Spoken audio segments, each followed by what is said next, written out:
नमस्कार, स्वागत है आपका। आप देख रहे हैं मारो राजस्थान में हूं आपके साथ सुमित गुप्ता। बुलेटिन की शुरुआत में बड़ी खबर दौसा गैंगरेप मामले से जुड़ी।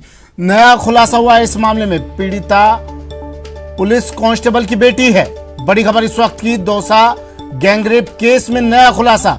पीड़िता पुलिस कांस्टेबल की बेटी है। पुलिस लाइन में तैनात है पीड़िता के पिता। कांस्टेबल ने ही ये मामला दर्ज करवाया था। मंडावर थाने में मुकदमा दर्ज करवाया था। 25 मार्च को 5 आरोपियों पर एफआईआर दर्ज हुई थी। बड़ी खबर दौसा से। आशीष शर्मा मेरे सहयोगी दौसा से फोन लाइन पर जुड़ गए हैं। आशीष, नया खुलासा। बिल्कुल, निश्चित रूप से इसमें नई जानकारी सामने आई है। जो पीड़िता है, गैंगरेप पीड़िता, इसके जो पिता हैं वो राजस्थान पुलिस में कांस्टेबल हैं और दौसा पुलिस लाइन में ही कार्यरत हैं। और उन्होंने ही 25 मार्च को अपनी बेटी के साथ मंडावर थाने में पहुंचे थे और वहां जाके एफआईआर दर्ज कराई है। इस एफआईआर में विधायक जौहरीलाल मीणा के जो बेटे हैं दीपक मीणा सहित 5 लोगों के खिलाफ गैंगरेप का मुकदमा दर्ज कराया था। फिलहाल पुलिस इस पूरे मामले की जांच कर रही है। दौसा एसपी अनिल बेनीवाल का कहना है कि 1 वर्ष पुराना ये मामला है। ऐसे में सभी एंगल से जांच की जा रही है कि ये 1 साल बाद में दर्ज क्यों हुआ। साथ ही उस दिन की जो, क्योंकि 24 फरवरी 2021 की ये घटना बताई है, ऐसे में 24 फरवरी 2021 की कॉल डिटेल निकाली जा रही है। जो नामजद आरोपी हैं सभी के आरोपियों के जो कॉल डिटेल निकाली जा रही है। साथ ही उस दिन की लोकेशन देखी जा रही है कि कौन किस क्षेत्र में था। ऐसे में लोकेशन और कॉल डिटेल के बाद में इस पूरे मामले की आगे की जांच की जाएगी। फिलहाल पुलिस सीसीटीवी भी खंगालने की कोशिश कर रही है। हालांकि होटल के सीसीटीवी नहीं मिले हैं क्योंकि 1 साल पुराना मामला है। 1 साल का रिकॉर्ड उपलब्ध नहीं हो पाया है। लेकिन कॉल डिटेल और लोकेशन ये पुलिस को मिली है और कुछ ही देर बाद में पुलिस के पास कॉल डिटेल और लोकेशन की जो जी। चलिए, शुक्रिया आशीष तमाम जानकारी के लिए। तो बड़ी खबर है, दौसा गैंगरेप केस में नया खुलासा हुआ है। पीड़िता के पिता पुलिस लाइन में तैनात हैं, पुलिस कांस्टेबल हैं। पीड़िता के पिता कांस्टेबल ने ही मंडावर थाने में ये मुकदमा दर्ज करवाया था। विधायक के बेटे सहित 5 आरोपियों पर गैंगरेप का आरोप है। कांग्रेस विधायक जौहरीलाल मीणा का बेटा है दीपक, जिसका नाम इस गैंगरेप में शामिल है। अश्लील वीडियो बनाया, वायरल करने की धमकी भी दी। ये पीड़िता ने आरोप लगाया था, कहा था होटल में मेरा वीडियो बनाया और मुझे ब्लैकमेल भी किया गया।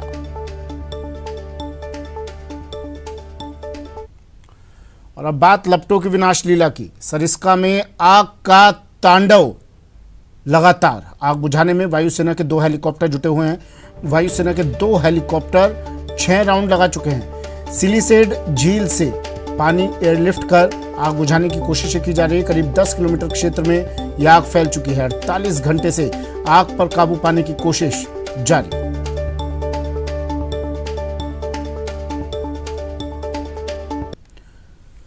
तो बड़ी खबर, लगातार आग का तांडव। यह आग लगातार फैलती जा रही है और वायुसेना के 2 हेलीकॉप्टर भी अब जुटे हुए हैं। इस आग पर काबू पाने की कोशिशें की जा रही है। अब तक 6 राउंड लगा चुके हैं वायुसेना के 2 हेलीकॉप्टर। 10 किलोमीटर क्षेत्र में यह आग फैल चुके हैं। आगाह कर दिया गया है आसपास के रिहायशी इलाकों में गांव वालों को कि जंगली जानवर इधर आ सकते हैं, लोग इसलिए घरों से बाहर ना निकले। फिलहाल आग बुझाने की तमाम कोशिशें की जा रही है। सरिस्का की ये तस्वीरें देखिए। 10 किलोमीटर का इलाका बताया जा रहा है जहां पर ये आग फैली है।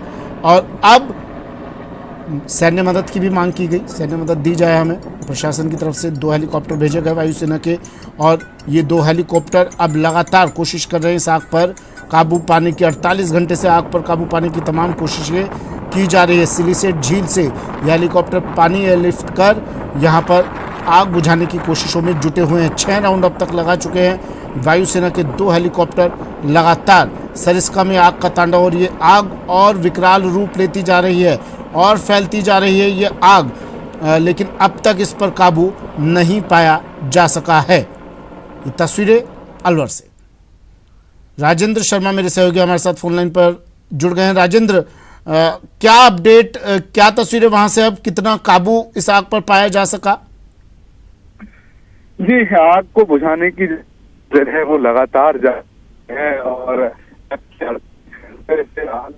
लगातार जारी है। कुछ घंटे के लिए आग रात को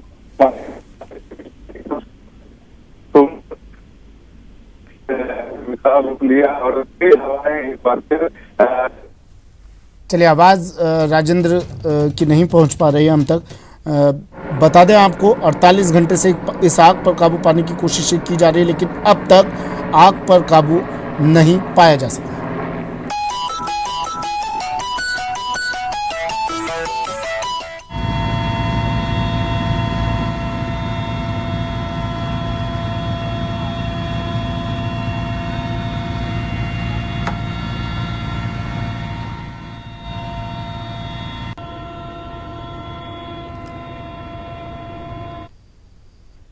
वहीं अजमेर में भी आग का कहर देखने को मिला। किशनगढ़ कॉटन फैक्ट्री में यहां भीषण आग लग गई। आग की वजह से लाखों का माल जलकर राख हो गया। दमकल की गाड़ियां मौके पर पहुंची और इस आग पर काबू पाने की कोशिशें की गई। 3 घंटे की मशक्कत के बाद आग पर काबू पाया गया। जोधपुर से खबर है, यहां भी आग का तांडव दिखाई दिया। जोधपुर के बासनी इंडस्ट्रियल एरिया में एक हैंडीक्राफ्ट फैक्ट्री में भीषण आग लग गई। अज्ञात कारणों से लगी आग ने देखते ही देखते पूरी फैक्ट्री को अपनी चपेट में ले लिया। गनीमत रही कि अभी तक किसी प्रकार की जनहानि की खबर नहीं है, लेकिन बड़ी संख्या में लकड़ी का काम होने से कुछ ही देर में आग ने विकराल रूप ले लिया। आग के लगने के कारण का खुलासा नहीं हुआ है, लेकिन शॉर्ट सर्किट की वजह से आग लगने की बात कही जा रही है। बता दें कि कड़ी मशक्कत के बाद आग पर काबू पाया गया।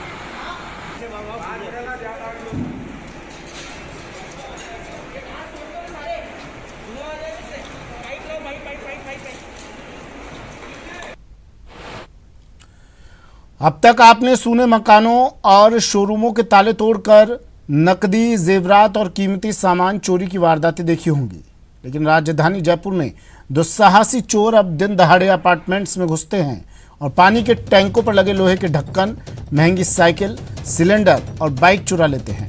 शहर में रोजाना ऐसी 10 से 15 वारदातें हो रही हैं, लेकिन पुलिस इन सब से बेखबर है। बदमाशों के निशाने पर शिप्रा पथ और महेश नगर इलाके की 30 से ज्यादा कॉलोनियां हैं, जहां ये बदमाश दोपहर के वक्त बाइक लेकर पहुंचते हैं।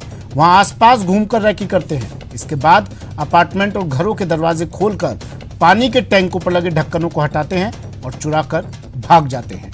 इन सीसीटीवी फुटेज में आप देख सकते हैं किस तरह ये बदमाश वारदात कर रहे हैं। सीसीटीवी फुटेज में नजर आ रहा है कि ये चोर अपने साथ प्लास्टिक का थैला भी साथ लेकर आते हैं।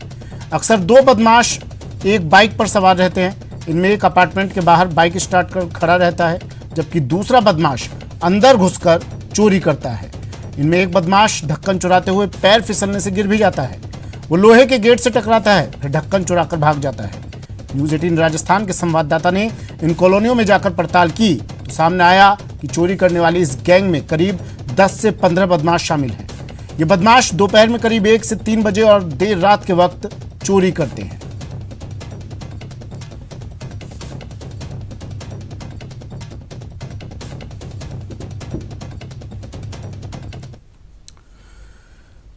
पूर्व मुख्यमंत्री वसुंधरा राजे दिल्ली दौरे पर हैं। बीजेपी अध्यक्ष जेपी नड्डा से उन्होंने मुलाकात की। संसद भवन दफ्तर में उन्होंने मुलाकात की। संगठन के मुद्दों पर चर्चा की गई।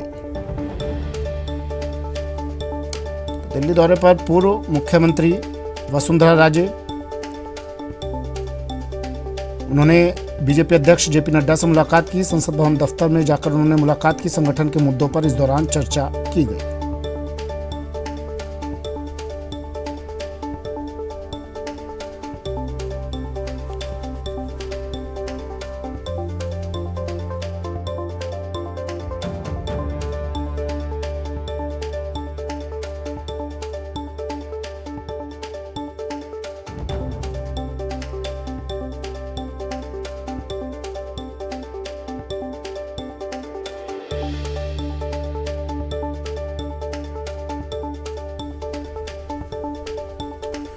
पूर्व मुख्यमंत्री वसुंधरा राजे दिल्ली दौरे पर, बीजेपी अध्यक्ष जेपी नड्डा से उन्होंने मुलाकात की। संसद भवन दफ्तर में मुलाकात हुई। संगठन के मुद्दों पर इस दौरान चर्चा की गई। ये तस्वीर देखिए। और इसके बाद ट्वीट किया वसुंधरा राजे ने जेपी नड्डा से मुलाकात के बाद। कहा, आज नई दिल्ली में भारतीय जनता पार्टी के राष्ट्रीय अध्यक्ष जेपी नड्डा से शिष्टाचार मुलाकात कर देश प्रदेश के विभिन्न मुद्दों पर चर्चा की।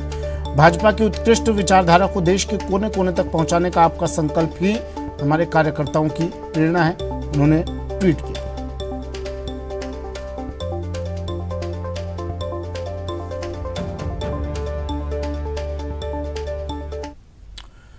गरीब कल्याण योजना की मियाद 6 महीने तक बढ़ाने पर केंद्रीय मंत्री अर्जुन राम मेघवाल ने पीएम मोदी का आभार जताते हुए कहा कि पीएम ने गरीबों के प्रति आस्था दिखाई है।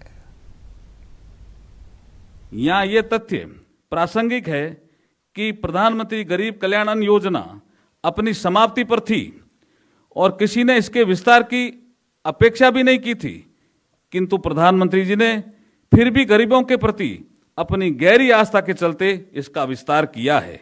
इसके लिए भाजपा संसदीय दल प्रधानमंत्री जी का विशेष रूप से आभार प्रकट करता है।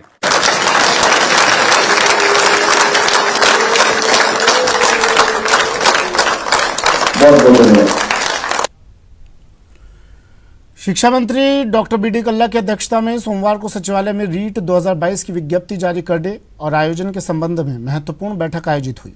इस मौके पर डॉक्टर कल्ला ने कहा कि रीट 2022 परीक्षा के लिए शीघ्र ही विज्ञप्ति जारी की जाएगी और परीक्षा का आयोजन शुचितापूर्वक करवाया जाएगा। उन्होंने अधिकारियों को सभी परीक्षा केंद्र जिला मुख्यालयों पर सरकारी भवनों में ही बनाने और परीक्षार्थियों की संख्या अधिक होने की स्थिति में पारियों की संख्या बढ़ाने हेतु निर्देश दिए। उन्होंने कहा कि रीट के बाद होने वाली शिक्षक भर्ती परीक्षा का पाठ्यक्रम भी निर्धारित कर लिया गया है, जिसे जल्दी जारी कर दिया जाएगा ताकि परीक्षार्थियों को तैयारी हेतु पर्याप्त समय मिल सके। शिक्षा विभाग के अतिरिक्त मुख्य सचिव पवन कुमार गोयल ने कहा कि विभाग रीट 2022 के आयोजन हेतु पूर्ण रूप से तैयार है। बैठक में माध्यमिक शिक्षा निदेशक कानाराम, समग्र शिक्षा की राज्य परियोजना निदेशक डॉक्टर रश्मि शर्मा, माध्यमिक शिक्षा बोर्ड अध्यक्ष लक्ष्मी नारायण मंत्री सहित विभाग के सभी उच्चाधिकारी उपस्थित रहे।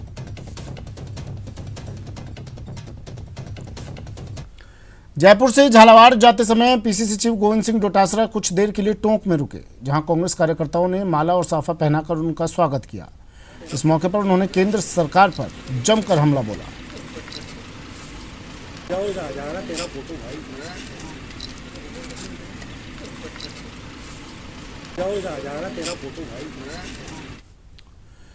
एक तरफ बीजेपी पन्ना प्रमुख के सहारे 2023 की तैयारी में जुटी हुई है, तो दूसरी तरफ प्रदेश अध्यक्ष सतीश पूनिया के आबू रोड दौरे के दौरान बीजेपी में फूट देखने को मिली। इस फूट का असर पूनिया के रोड शो पर देखने को मिला। रोड शो में महिलाएं नदारद रही। पन्ना प्रमुख बनाने के उद्देश्य से राजस्थान प्रदेश अध्यक्ष सतीश पूनिया सिरोही के एक दिवसीय दौरे पर रहे। 2022 गुजरात इलेक्शन और चुनाव 2023 राजस्थान को लेकर इन पन्ना प्रमुखों की जो भूमिका है, कहीं ना कहीं देखा जाए तो अपने संगठन में विशेष तौर से नजर आएगी। संगठन को मजबूत करने के लिए इन 6 लाख पन्ना प्रमुखों को जो है अब ये संगठन मजबूत करेंगे और आने वाले चुनाव में किस प्रकार अपनी काम करके ये अपनी जो है महारत हासिल करते हैं वो आने वाला समय बताएगा। लेकिन कहीं ना कहीं देखा जाए तो सिरोही में एक दिवसीय दौरे पर आबू रोड में जब तूफानी दौरे के साथ में सतीश पूनिया पहुंचे तो वहां पर कहीं ना कहीं देखा जाए तो महिला कार्यकर्ता कार्यक्रम से नजरअंदाज रही, जिससे कहीं ना कहीं देखा जाए तो रेवदर आबू रोड विधानसभा में आपसी फूट साफ तौर से सामने आ रही है। लेकिन कहीं ना कहीं देखा जाए कि इस आपसी फूट का नतीजा जब आने वाले चुनावों में क्या होगा वो तो आने वाले समय ही बता पाएगा, क्योंकि ये जो पूरा मामला जो है समय के घर पे चुका हुआ है कि आखिर में महिला कार्यकर्ताओं को आबू रोड में क्यों नहीं बुलाया गया। लेकिन वहीं कहीं ना कहीं देखा जाए तो सिरोही में सतीश पूनिया का भव्य स्वागत हुआ। संगठन को मजबूत करने के लिए कार्यकर्ताओं की बैठकें ली। पुलिस ने मिलन कार्यक्रम के तहत जो है ठाट बाट से उनकी रोड शो का कार्यक्रम किया गया। लेकिन कहीं ना कहीं देखा जाए तो महिला कार्यकर्ताओं को अपने रोड शो से वंचित रखना आबू रोड के लिए अब कितना घातक साबित होता है वो अब आने वाला समय ही बता पाएगा। G18 से प्रतीक सोलंकी, सिरोही, राजस्थान। वक्त एक ब्रेक का है। ब्रेक के बाद बात करेंगे सेंट्रल ट्रेड यूनियन की हड़ताल की।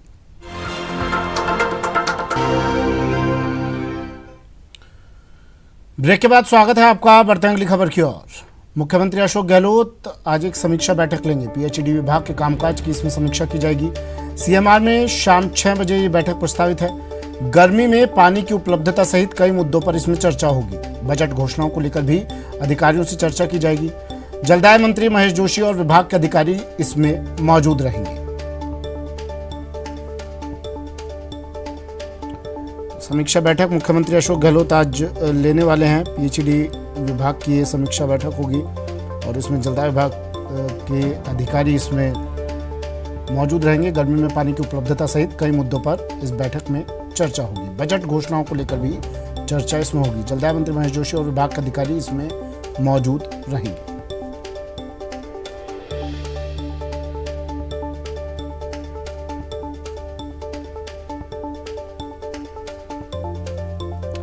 सीएमआर में शाम 6 बजे बैठक प्रस्तावित है और गर्मियां आ गई हैं तो अब पानी की किल्लत होनी लाजमी सी है। और गर्मी में पानी की उपलब्धता को लेकर फोकस इस बैठक में रहने वाला है। मंत्री महेश जोशी इस बैठक में मौजूद रहेंगे। पीएचईडी विभाग के कामकाज की भी समीक्षा की जाएगी। मुख्यमंत्री अशोक गहलोत ये समीक्षा बैठक लेंगे। शाम 6 बजे सीएमआर में ये बैठक प्रस्तावित है। पानी की उपलब्धता सहित और भी कई मुद्दों पर चर्चा होगी। बजट घोषणाओं को लेकर भी चर्चा होगी इस बैठक में। विभाग के अधिकारी भी इस बैठक में मौजूद रहेंगे। दिनेश शर्मा मेरे सहयोगी फोन लाइन पर जुड़ गए। दिनेश, क्या रहने वाला है इस बैठक में? अब बिल्कुल देखिए, महत्वपूर्ण बैठक है। गर्मी का सीजन क्योंकि शुरू हो चुका है और गर्मी में पानी का बंदोबस्त करना, खासतौर से दूर दराज के इलाकों तक पानी का बंदोबस्त करना, ये बड़ी चुनौती है राज्य सरकार के समक्ष। तो किस तरह की तैयारी है विभाग की, इसकी समीक्षा की जाएगी मुख्यमंत्री द्वारा। इसके साथ ही बजट में जो घोषणाएं हुई, उन घोषणाओं की क्रियान्विति को लेकर चर्चा की जाएगी। पिछले बजट में जो घोषणाएं हुई थी उनकी कितनी क्रियान्विति हो सकी है। साथ ही इस बार के जो बजट में घोषणाएं की गई है, क्या उन पर काम शुरू हो पाया है या नहीं हो पाया है, इन सब मुद्दों को लेकर चर्चा की जाएगी। शाम 6 बजे मुख्यमंत्री निवास पर यह बैठक बुलाई गई है। समीक्षा करेंगे मुख्यमंत्री।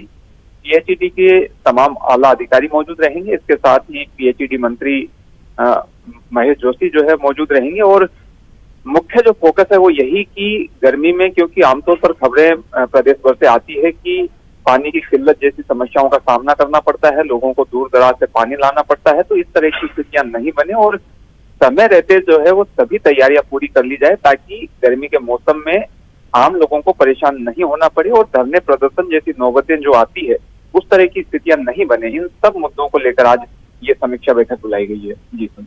ठीक है, शुक्रिया दिनेश तमाम जानकारी के लिए।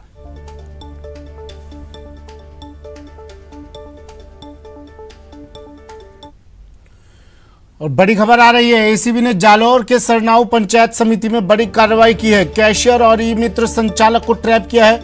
एसीबी ने 2 लाख की रिश्वत लेते इन्हें ट्रैप किया। बिल पास करने के लिए 11 लाख की घूस मांगी थी, लेकिन उससे पहले ही एसीबी ने 2 लाख की रिश्वत लेते गिरफ्तार कर लिया। 11 लाख की घूस मांगी थी, एडवांस 2 लाख लेते ही एसीबी ने की बड़ी कार्रवाई।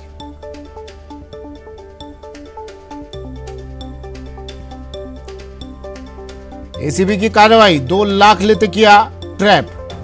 एसीबी ने 2 लाख की रिश्वत लेते गिरफ्तार किया। 11 लाख की घूस मांगी गई थी बिल पास करने के एवज में, लेकिन 2 लाख की एडवांस अग्रिम राशि लेते हुए एसीबी ने गिरफ्तार इसे कर लिया। कैशियर और ई मित्र संचालक को किया ट्रैप।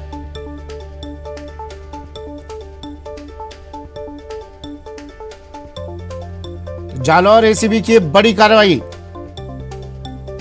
सरनाऊ पंचायत समिति में ये कार्रवाई की गई। कैशियर और ई मित्र संचालक को ट्रैप किया गया है। सरनाऊ पंचायत समिति में सूचना के आधार पर यह कार्रवाई की। 2 लाख की रिश्वत लेते हुए इन्हें ट्रैप किया। 11 लाख रुपए इन्होंने मांगे थे बिल पास करने के एवज में। वक्त एक ब्रेक का, जल्द हाजिर होंगे।